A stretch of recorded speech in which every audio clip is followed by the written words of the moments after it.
Monsieur le comte? Oui, Agathe. Ah, s'il vous plaît. Appelez le manager du club de la semaine passée et transférez-le sur le téléphone de mon bureau. J'en peux plus. C'est insupportable. À votre convenance, monsieur le comte. Je vous rappelle également que vous avez des tonnes de factures sur le feu et Sa Majesté la Reine tient absolument à ce que vous l'honoriez de votre présence vendredi prochain. Et voilà. Ouais, très bien, on fait comme ça. Ok. Et la prochaine fois, vous penserez quand même à mettre un préservatif, monsieur le comte. Vous ne vous rendez pas...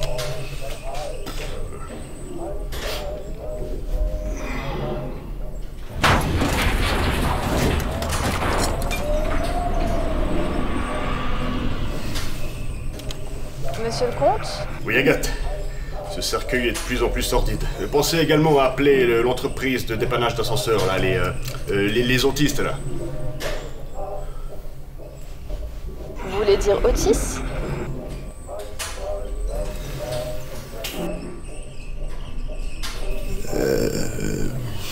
Non. Monsieur le comte, faites un petit peu attention aux mots que vous utilisez. Vous allez finir par vous attirer des ennuis. Je vous rappelle que la machine s'est bloquée en 2023.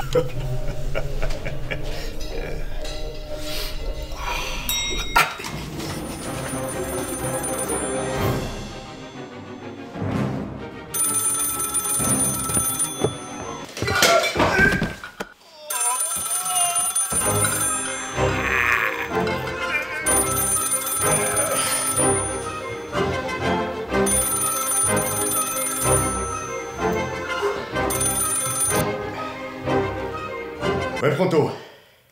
Voilà, Non.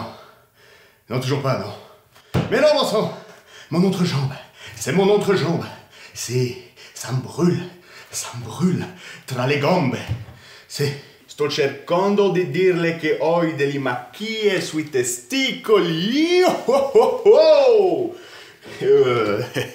Salutations à toutes et tous et bienvenue dans ce nouvel épisode de Coaster Discover.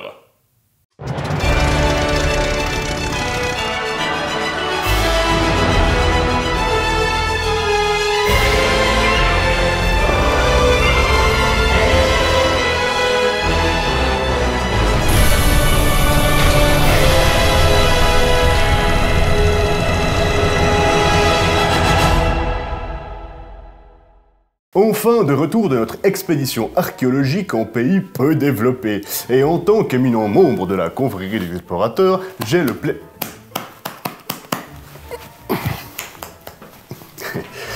plaisir de vous faire mon rapport concernant les fouilles dites de Gardaland.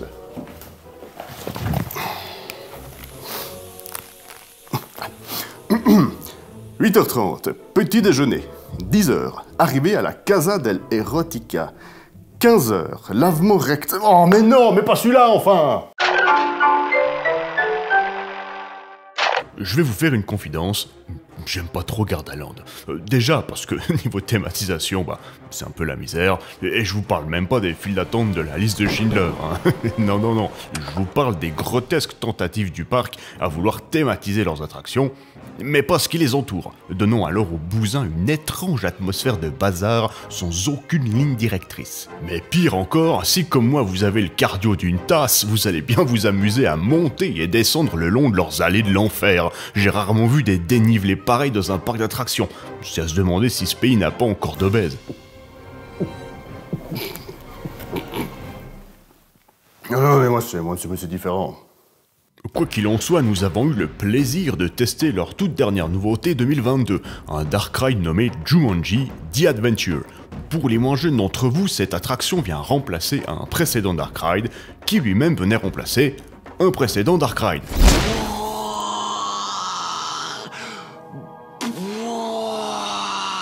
J'ai personnellement de plutôt bons souvenirs de la première version inaugurée en 1988, nommée alors la Vallée del Rey. Un parcours scénique de qualité, thématisé sur l'Égypte antique, proposant de super décors pour l'époque et une ambiance sonore, ma foi, absolument démente. Bon, en même temps, ils utilisaient la bande originale de la menace fantôme dans les années 2000. En avait-il seulement les droits? Cela ne nous regarde pas. Alors, quel rapport y avait-il entre Star Wars et l'Égypte antique, me direz-vous? Eh bien, absolument aucun. Continuons, je vous prie. Puis tout d'un coup, Gardaland pète un plomb en 2009 et décide d'updater son attraction, change la storyline, la rend interactive et y ajoute des momies Terminator à fusil laser. Camolax! Non, mais c'est-à-dire littéralement.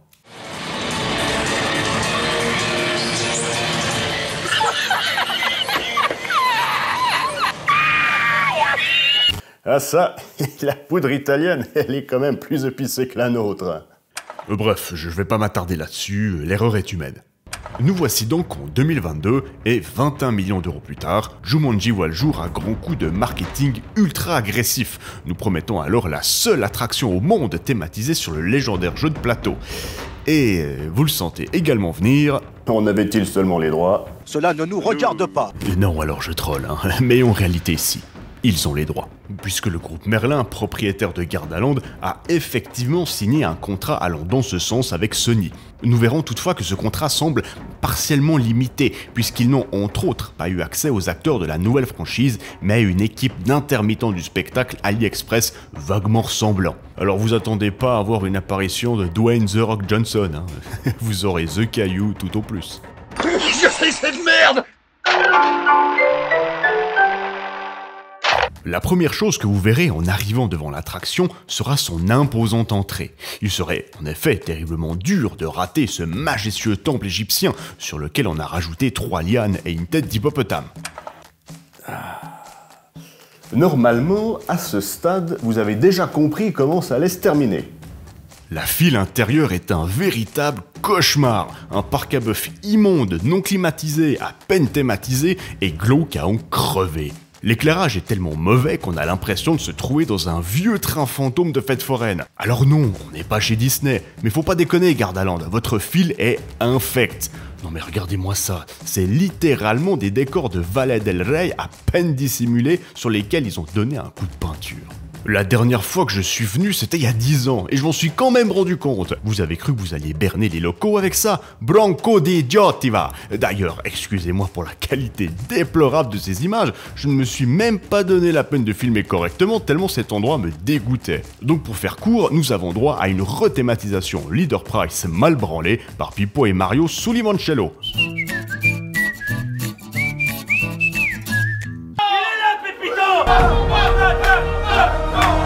Heureusement, Gardaland se rattrapera assez vite en proposant un pré-show, ma foi, tout à fait honorable, en particulier si on garde à l'esprit les 50 dernières minutes à avoir fait des allers-retours dans le rabattoir par 35 degrés. Ce dernier consiste à un petit tour de passe-passe nous transportant alors, à l'aide d'un faux mur et de mapping, d'un décor de bureau à celui de la jungle, dont le but, bien évidemment, de simuler l'entrée dans le jeu. Le transfert est assez grossier et très visible du fait de la toute relative obscurité, mais bon, ça fonctionne pas trop mal, et c'est relativement bienvenu. Et la surprise, stupéfaction! La porte s'ouvre sur un quai d'embarquement splendide, dénotant totalement avec tout ce que nous avons pu voir jusqu'alors. Les décors sont magnifiques, l'atmosphère travaillée de manière olfactive, un éclairage de qualité et une ambiance sonore très immersive. Nous nous trouvons dans une petite ruelle orientale au centre de Cannelle, et les wagons de Jeep en approche à tour de rôle dans la gare font prendre vie à cette place ma foi très agréable. Les véhicules made in Oceanering sont d'ailleurs très jolis, munis de puissants phares leur donnant instantanément plus de personnalité et qui nous offriront également quelques interactions originales durant le parcours. Bon, je développerai en conclusion ce que je pense franchement de ce Dark Ride, mais dans l'ensemble, c'est pas tout à fait une catastrophe. Alors, ça n'est pas dans mes habitudes, mais dans cet épisode, je vais essayer d'être un peu plus compréhensif et de nuancer mes propos. Concrètement, et c'est surtout pour ça que je fais cet aparté, venant d'un parc comme Gardaland qui n'est clairement pas spécialisé dans le Dark Ride et qui n'en a pas réellement produit depuis 1992, c'est plutôt honorable. Le ride system est moderne, fluide, punchy et rend l'expérience particulièrement grisante. Les décors, pour le peu qu'il y en a, font le boulot, le minimum légal, et de toute façon, ils sont trop mal éclairés pour y voir de réels défauts. Même les animatronics, qui pourtant restent quasiment immobiles, sont impressionnants, voire même potentiellement terrifiants pour des jeunes enfants, et jouissent d'une mise en scène efficace. Pour finir, le ratio écran-décor physique est tout à fait correct, cohérent, et les deux cohabitent très bien tout au long de l'aventure. Et vraiment, Gardaland, bravo. Je dois dire que je suis plutôt impressionné, je ne m'attendais à rien et je suis même pas vraiment déçu. Continuez comme ça, à force vous finirez par me donner envie de revenir dans votre parc. Voilà, ça c'était mon point de vue optimiste pour un parc qui tente des trucs. Passons maintenant, si vous le voulez bien, à la review objective. Si d'entrée, l'imposante façade de l'attraction nous donne un indice quant à ce que nous y trouverons à l'intérieur, les 10 premiers mètres du parcours viendront rapidement confirmer nos craintes. Si vous vous demandez où sont passés les 21 millions d'euros, permettez-moi d'y répondre, certainement pas dans les décors. D'ailleurs, heureusement qu'on est assis, car ces derniers ne dépassent rarement les 2-3 mètres de hauteur. Dans certaines salles, c'est tellement flagrant que l'attraction ne semble même pas avoir été terminée. Gardez bien vos yeux à hauteur d'horizon, hein, car au-delà, il n'y a plus rien à voir. En fait, c'est simple, si vous daignez regarder autre chose que ce que l'attraction veut vous montrer, vous tomberez inexorablement sur de vieilles peintures 2D, voire pire, de simples murs noirs. Quelle indignité. Plus vous avancerez dans l'attraction, plus vous vous demanderez de manière récurrente, mais où est donc passé le pognon ? Où est le pognon ? Gardaland. Qui dit Dark Ride moderne, dit bien évidemment écran géant. Et là au moins, c'est le dernier truc qui existe encore quand vous levez la tête. Enfin, quand ceux-ci veulent bien fonctionner.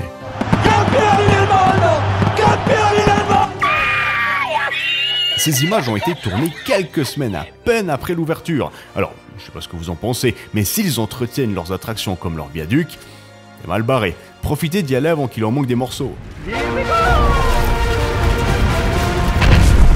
Je ne vais bien évidemment pas préciser que ces derniers ne sont pas du tout intégrés dans des décors déjà inexistants et que par définition, l'immersion est inexistante également. Finalement, de nombreux jeux de lumière épileptiques viendront tant bien que mal faire office de cache-misère à ce triste spectacle. Si par naïveté vous parvenez à vous convaincre que c'est certainement dans un but artistique, moi je vous rétorquerai qu'une crise d'épilepsie coûte moins cher à prendre en charge qu'une grosse campagne publicitaire. Non, mais je rigole, hein, je rigole. On sait jamais. Hein. On est sur Internet. Blague à part, si au fil des années j'ai pu être témoin de techniques plus innovantes les unes que les autres quand il s'agit de cacher la merde au chat, aveugler le visiteur avec des projets orientés 360 degrés nord en plein dans leur mouille, c'est certainement la plus originale. On sait même pas lequel c'est. Jumanji The Adventure.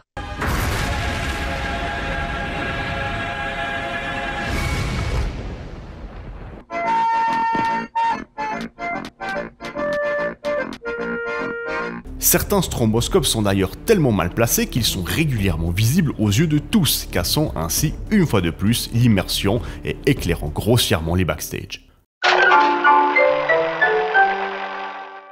Je vais arrêter le massacre ici, hein. À 2-3 exceptions près, rien ne va dans cette attraction. On dirait vraiment qu'ils ont investi tout leur budget dans un excellent ride system et quelques animatronics de qualité, quitte à les faire évoluer dans des décors de Luna Park. C'est d'autant plus frustrant quand on pressent que cette attraction aurait pu être avec quelques rallonges budgétaires. Alors encore une fois, il y a clairement deux avis possibles, car quitte à me répéter, si on prend cette création individuellement et au vu de ce qui se fait dans l'industrie, c'est vraiment très moyen. Mais intégré à un parc dont ce n'est clairement pas la spécialité et après 20 ans sans création de ce genre, c'est plutôt bon, et je dirais même extrêmement prometteur pour la suite de leur projet. Par contre, vu le budget investi dans ce Dark Ride, Gardaland, rajoutez un peu de décor au fil du temps, parce qu'entre nous, c'est franchement pas sérieux, et il y a clairement moyen d'en faire une chouette expérience. Voilà pour mon avis sur Jumanji, j'espère que cette vidéo vous aura plu. Je vous rappelle que vous pouvez me suivre sur mes différents réseaux sociaux, vous y trouverez du contenu exclusif et beaucoup d'informations concernant les futures créations de la chaîne. Sur ce, chers explorateurs, il faut que je vous laisse. J'ai du travail qui m'attend du côté de Barcelone. Le télégramme de ce matin m'a informé de recherches très prometteuses concernant des vieilles reliques tibétaines. Et en plus de ça, j'ai ouï dire que leur pata negra était exquis. D'ici là, prenez soin de vous, bon ride, et à bientôt.